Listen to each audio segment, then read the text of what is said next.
Whoa! Sorry to do that to your eyes. And to your ears, I guess, now. Yes, I have had a slight change up here. I've just reminded myself why I don't shave anymore. And it's going to be probably another good 2 or 3 years again until I decide to do this to myself again. But so my apologies that you have to look at what has been the 30 pounds I've put on since taking a more sedentary job, and I am feeling every bit of it. And I am really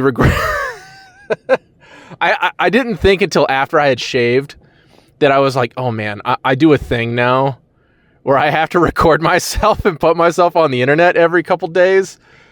So yeah, have fun with it. I promise I won't take anything too personal.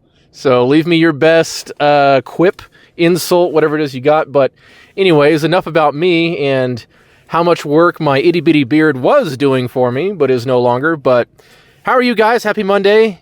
Happy beginning of a new work week. Or sorry. Whichever is more appropriate to your attitude today. But thank you guys for coming back to the channel. My name is Chase, and let's talk about going to church. So we've been in the middle of a series, and we're actually going to do a bit of a double whammy today because this first step that we're going to discuss especially is not super long. So we're going to cover it real quick, and then we're going to move on to the next step. But we've been covering a process on how to find a church. This is a challenge that I feel like is very common for a lot of Christians that is not really discussed enough, and it's not really taught super well how you should find a new church or find a church for the first time. And this is by no means a foolproof process. As a matter of fact, as I'm already going through it, making these videos, I'm already thinking of ways to revise it. So at some point in the future, when I have actual editing skills or an editor, God willing, we're going to go back through this and make a much more easy to digest video, I guess we'll say. And I'll probably put out a new kind of updated version of this process. But 10 steps, we've been going over the first 3. The first one, step 1, was to the questions you need to ask yourself to determine if you even need to begin this process. Step number 2 was becoming familiar with something called theological triage, which is a way to understand and start to learn about which doctrines are more important to consider when you're looking for a place to call home, and which ones are really not as important, even if you may be passionate about them personally. And then step number 3, last week we discussed, what did we discuss? Studying, sorry. So not just familiarizing yourself with the process, but engaging in study to learn what are your major options, not talking about your specific individual churches. That's actually what we're starting on today. But what are the big traditions? What are the big denominations that you need to look at? And then what are the things you need to focus on learning about as far as like what is their positions on, for example, baptism or communion or ordination? Do they ordain women? Do they not? And a range of other topics that are the most important things that you should probably spend most of your time on. But after you don't want to do that forever. You don't want to be indefinitely learn. I mean, you're going to continue that study step even while you're going through these here that we're going to discuss today and through the rest of the process until you're in your new church. But you just need to spend a little time to get familiar with the important notes before you move on to step 4, which is making a big list. So you've done all your prep work. You've decided this is indeed necessary. And you've done some of your homework, and now you're ready to start making a list to decide what the actual churches are that you need to visit. So I would just say up front, and I probably should have mentioned this earlier in the process, but at the very least at this point, you should probably talk to your pastor. So if they are not already aware that this is something you're considering doing, especially if it's a church you've been going to for some time, even just like a year, I think it would be wise and respectful to try to talk to your pastor or maybe your elder if you don't feel comfortable talking to your pastor. Maybe you're in a bigger church, you don't really know your pastor as well. But some church authority that you are familiar with, you should do them at least the courtesy of, hey, And be kind, be considerate, be respectful. Let them know, hey, I've got some different convictions than I used to, some things that I just am not, I'm growing less and less comfortable with being here. So I am about to start looking for other churches elsewhere. And it's actually going to be up to you whether or not, so when I was going through this, I started out where I would do 1 week at the church I was regularly attending, and then I would do 1 week trying a new church. And then the third week I would come back to the church I was already at, and then the fourth week I would go to another new church. And I would continue that process on until we kind of got further along in the process and got really serious. It wasn't just seeing what was out there. It was, okay, we actually do want to go to a new church. Then we just every single week started going to a new church until we found the one. So, or revisiting ones, but we'll get to that in the future. So do your pastor, do your elders, your deacons, even whoever it is, a trusted fellow church member. I talked to both my pastor and I also talked to my small group that I was a part of, that I had been friends with a couple members for a long, long time. So just to let them know, hey, this is not out of this is not from anger or, real dissatisfaction with any particular thing with the church, other than I am feeling convictions that are kind of clashing with Baptist teachings. So anyways, let's get into it. I'm just going to go bullet by bullet and we're going to discuss. So this is not really in any particular order. I was just kind of writing it down. But bullet number 1, I wrote, you do not have to be picky. This is your chance to try things you normally wouldn't. So the point of the big list is, as much as anything, you're kind of doing recon. I guess your research was your recon. But this is your first visit is you're not necessarily getting super duper invested in any of these particular churches. So if you've been curious, if you've never been to, let's say, a Lutheran church, and you just want to know what it's like, even if you don't have a real serious interest as far as you've been aware in that being a long-term commitment, now's your chance to try. Go for a visit. Just be respectful and check it out. Who knows? You may be surprised. But you don't have to. If you just want to stay focused on the couple of other traditions that you thought were closest to what your convictions are, focus all your energy on there. That's fine. Overall, I would recommend, at least if you're going to go through this process, try to select at bare minimum 3 churches, and really probably 5 churches if able. But I understand some people, you may live like way out in the boonies, way out in rural areas, and you may not have many options within a reasonable distance of where you live. And that's going to bring us to our next point, which is try to keep it. I would highly recommend, unless you have to, I would highly recommend trying to keep your drive time to about 30 minutes and ideally less than that. Now, my wife and I, the church that we attend is just it takes us about 25 minutes to get there. And since we have become members, it is a challenge. So this isn't just about, the closer you are to your church, the less excuse you're going to have to not go, especially on those days where you're, maybe the weather is a little nasty, not saying to a dangerous level, but, it might be raining, you might be tempted not to go, or you just don't quite you just feel tired. If you're 5 minutes away from your church, you're going to have a lot less excuse, and it's going to increase your likelihood of attending more regularly, and also getting involved, because that is something you should also be a goal for you. So my wife and I are still working on getting plugged into the church. We've attended a couple classes, and we are kind of starting to meet some other couples around our age, and we're going to be trying to get involved in classes there. So those are things, and not just learning, but also volunteering is another thing that you should do at some point with your church. Your churches are always in need of helpers, and there are many, many different ways that you can help out.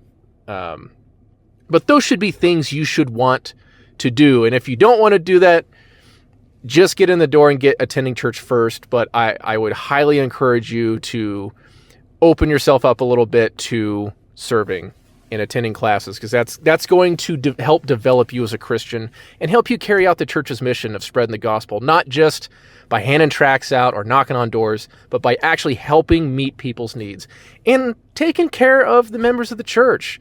A lot of what churches do is they help, gather up the youths to go and help the old ladies, sweep up the leaves in her lawn or help her move her things into a storage unit or whatever it is that the members of the church need. So we are supposed to help take care of one another.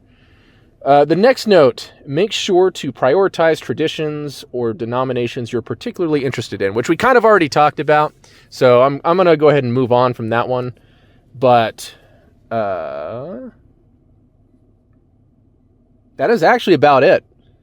Not a real big, not a lot of reason to make this more of a discussion than it has to be, but this is your wish list, if you want to think of it that way. But so your biggest things, just to quickly recap, make sure you're picking at least 3 to 5 churches at bare minimum. You can put as many as you like on there. I would probably try to keep it below maybe 15 to 20. I probably wouldn't go past 20.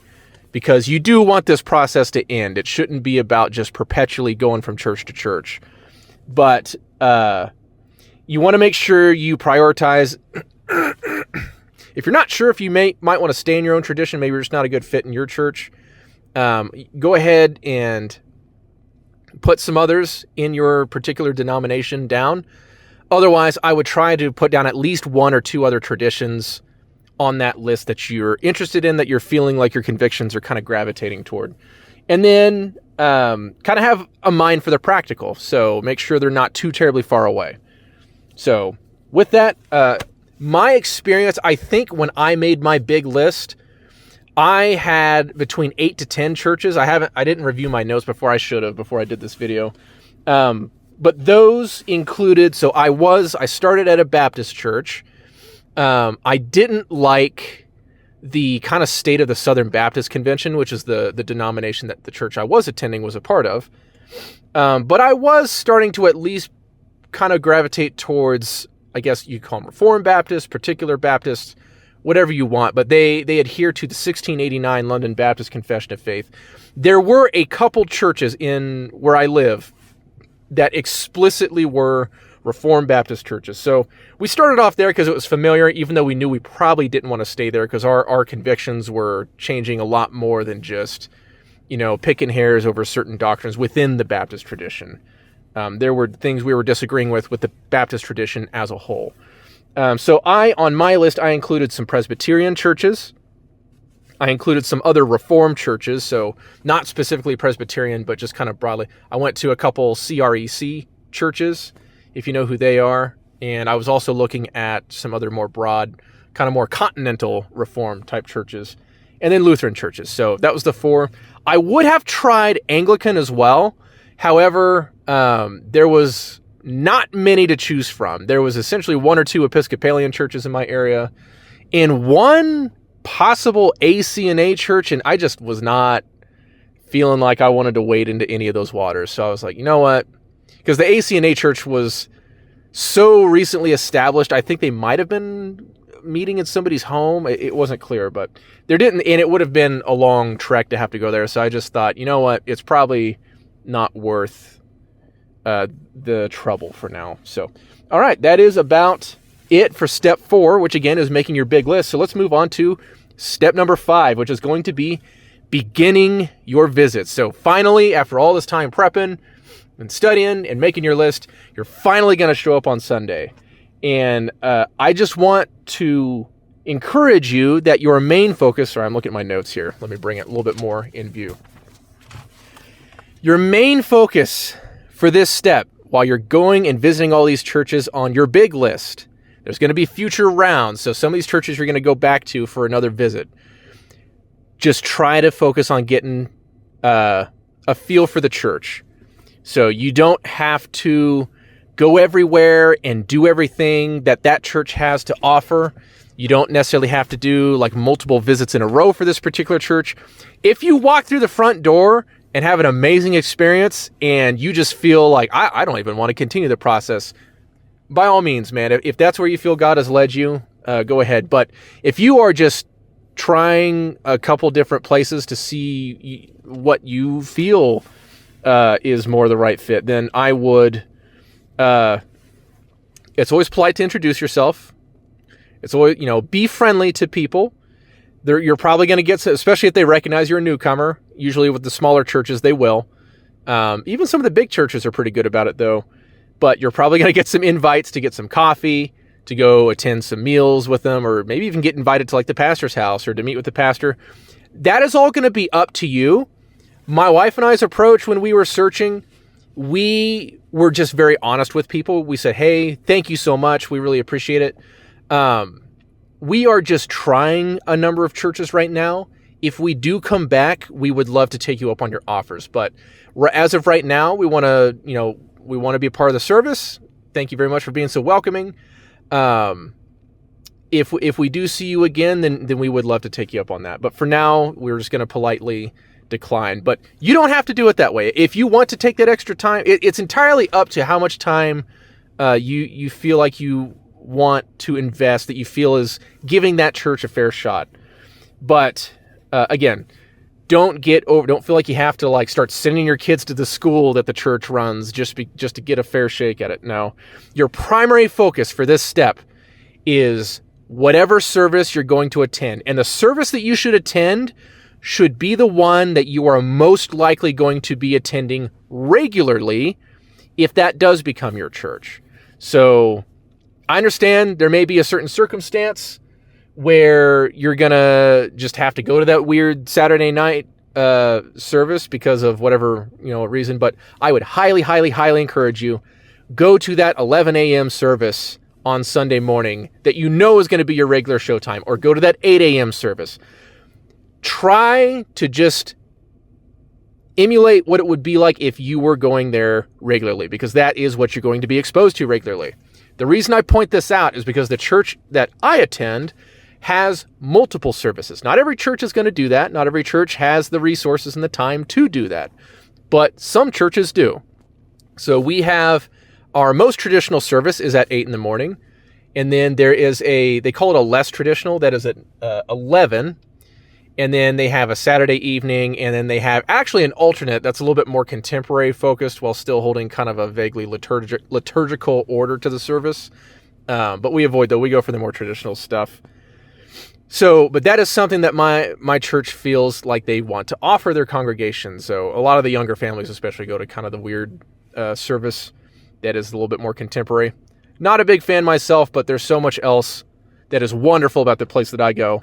And so we tried 3 out of those 4 services. And when we were coming back, we kept going to the one that we thought was going to be our regular. And we're very glad we did, because we loved it. Don't worry too much about, again, having to go to every class or meet with every individual person. If the pastor just comes up and introduce himself, shake his hand, say, hey, sir, thank you so much. I appreciate you having me. One of the biggest things for this step, take notes. So either while you're there, and you may be going to a service that it's a little harder, you may be a little more active, maybe some standing up and sitting down a lot. So if that's the kind of thing, I would maybe focus on the service, and then as soon as you can after you go home, sit down and write your notes while that impression is fresh in your mind. If you're, maybe just do some bullet points while you're there, and then when you get there, try to type some things out and give yourself something to work with. That way, when you are another 10, 12 visits down the road and you're kind of reviewing your notes, you're like, man, what was it? What did we do with that? Oh, that's right. You want to give yourself, point out the good, point out the things that kind of concerned you a little bit. Just take good. I would highly encourage you to write something down at 5 bullet points. Give it 3 good, 2 not so good, or whatever it is that you want to do. Write something. I always have to turn it into way too much of a perfectionist project. But anyways, make a plan. That is going to be your biggest thing for making sure you get to church. Don't just wake up on Sunday morning, shrug your shoulders and go, I don't know, I guess I'll pick that one.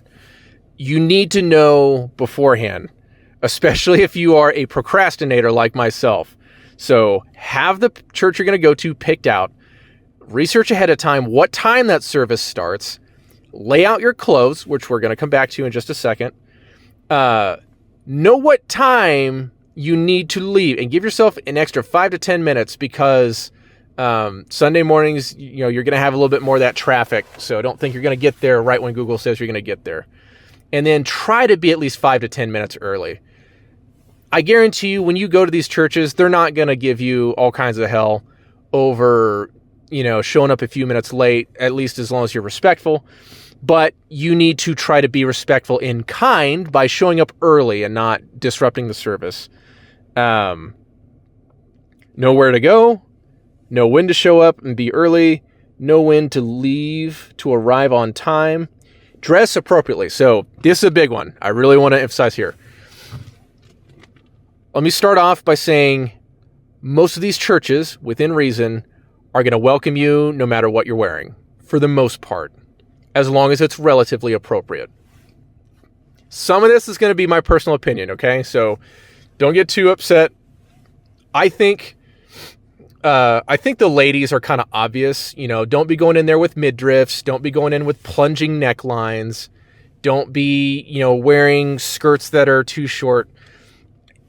A safe thing is if you're treating something as if you're going in for like a job interview, you're probably not going to go wrong. But it's about, you shouldn't be trying to distract people and draw attention to yourself. And you definitely shouldn't be trying to provoke lustful thoughts in other people's This is a church. Like, come on, let's be respectful.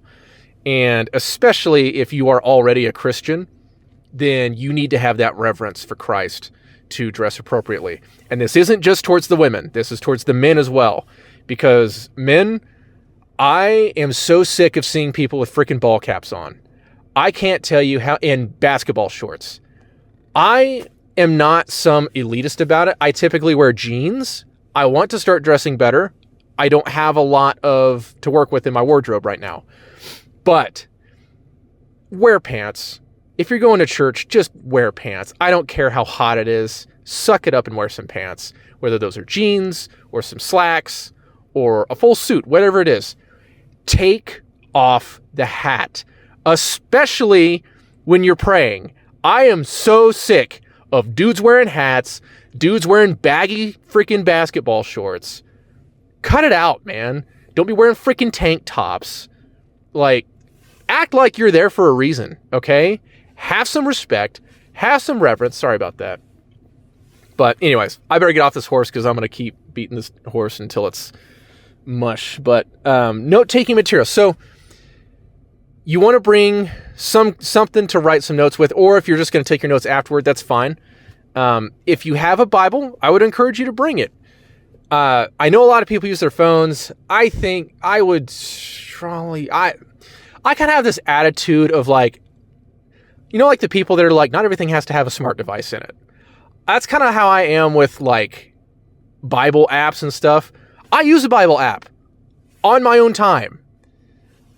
I think when you're at church, it's just better to bring that physical Bible. Doesn't matter what translation it is, especially if you're just visiting, bring it along with you. Oftentimes at churches, usually, not often, usually, the churches are going to have Bibles already there that you can use during the service. So it's not absolutely paramount that you have it with you, but I would just encourage you if you do have it.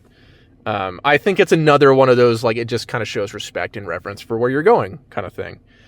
And then kind of before you go, it might be worthwhile to review some of the notes that you've been studying about, okay, you've never been to an Anglican church before. Let's kind of refresh and have fresh in our memory the night before what I can probably expect here. Because that's also going to tune you in to, if you are expecting them to do communion a certain way, or teach this a certain way, or have a pastor that's, a certain thing.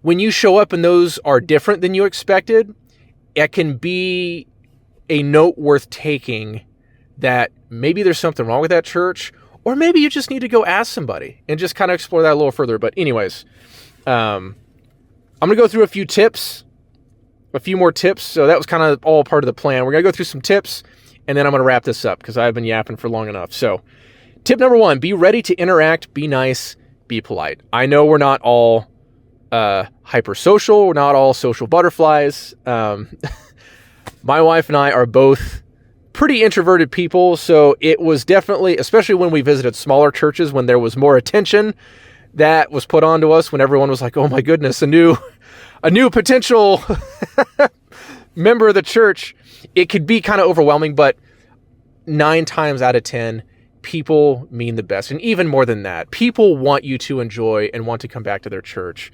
And not just because it's, they're trying to get your money. They love you. If they are a genuine Christian, they want the best for you, and they happen to believe that is their church. But tip number 2, if you have an unpleasant experience with somebody, if somebody is rude or they come off rude, I would highly encourage you, just don't make a scene. Just let it go. Odds are you're not going to see that person again. You're most likely not going to end up at that church anyways. And if it's a one-off, sometimes there's rude people. I wish Christians, it wasn't a thing. They are. If you don't believe me, watch any of the political videos I talk about on this channel. You'll see what a jerk I can be. But just let it go, man. It's not worth it. It's not worth making a scene. However, if you notice a pattern where you're having multiple experiences with different people that you're talking to that are being mean to you for whatever reason, or just, think whatever it is, that might be, again, don't make a scene. Just note it as you are writing down your notes, and that may be one of the first churches you cross off the list if they're making you feel that unwelcome. Number 3, do not partake of communion. I know people are going to feel some kind of way about that. I'm just going to highlight, especially if you're not a Christian. It's not to make you feel unwelcome, but communion is supposed to be for baptized members. That should be something that everyone should be able to agree with. And until you really understand not just what communion is, but what that particular church teaches about it, I think you are best just respecting, saying, hey, thank you. If you are at a church that they don't pass it around to you, but you come up to the front, don't be intimidated. Go up in the line. Just do this little number. Do the cross your arms over it, or this, or however. They especially do that. You see that all the time at like a Roman Catholic church especially. It's just a very respectful way to say, hey, thank you. I'm not one of you guys here, but thank you. Usually they will give you a blessing or pray or, do something nice for you. So again, I don't say that to try to make you feel like you're not welcome or worthy, but 1 Corinthians gives us some very strong warnings about taking communion unworthily. I think part of that is understanding what it is. Tip number 4, take a bulletin. If they offer bulletins, which almost every church I've ever been to does, take one. Because a lot of the times they're going to have the order of the service in there, and that can help you keep up if you're going to a new church with new ways that you're not familiar with. And you know what? If you screw up, it's okay. It's not the end of the world. No one's going to make fun of you. It's all right. Sit where comfortable. Tip number 5. If you want to sit all the way up the front row, hey, more power to you. But I would probably sit somewhere in the middle or to the back, because that's also going to help you if you are unfamiliar with how they conduct their service. It's going to make it easier for you to just imitate those around you, to just kind of do what they're doing. If you're all the way at the front and it's your first time sitting in a Lutheran church, hey, I mean, they're not going to kick you out, but you just may not know what's going on. So it may go a little smoother if you're a little further back. And that also covers my next tip, number 6, which is just when in doubt, just do what the crowd's doing. Number 7, don't feel bad if you mess up. Everyone was new at some point. I've already mentioned that as well. Tip number 8, take good notes, which I've already said multiple times. So tip number 9, note extra details. So it's not your main focus for this step, this part of the process, but note things that stick out to you or that you really notice that matter to you. So one thing for my wife and I was it wasn't absolutely required, but we really wanted a place that had a school as an option. And God willing, we got into a church that does run a school and that we are planning on sending our kids to when the time comes. But that's something that you might want to note, whether or not they run a school. Things like what extra ministries do they run? What, I don't know. I had things on another list, but any of those things that are not like your theological things, but are other, resources. Do they have a library? Is that something that you care about? Do they run a particular ministry that you care about? Do they offer Bible classes? Do they not? All that stuff, note it there. And I believe, and this last thing, if you want to meet the pastor, attend a class, go to a meal, your decision, but don't get too invested in it just yet, because odds are you may or may not be back to that church. But anyways, that is by no means a foolproof plan, but hey, you've got your list and you're actually starting to visit, and I really appreciate you guys sticking along with me as I discuss this process. So I hope this is beneficial for you guys. I hope it helps you start to get through the process and not just endlessly search. When we come back next time, we're going to talk about narrowing down your list. So thank you very much. God bless you. May the Lord bless you. May He keep you safe and warm and go before you guys in everything that you do. Thank you very much for watching. We'll see you next time.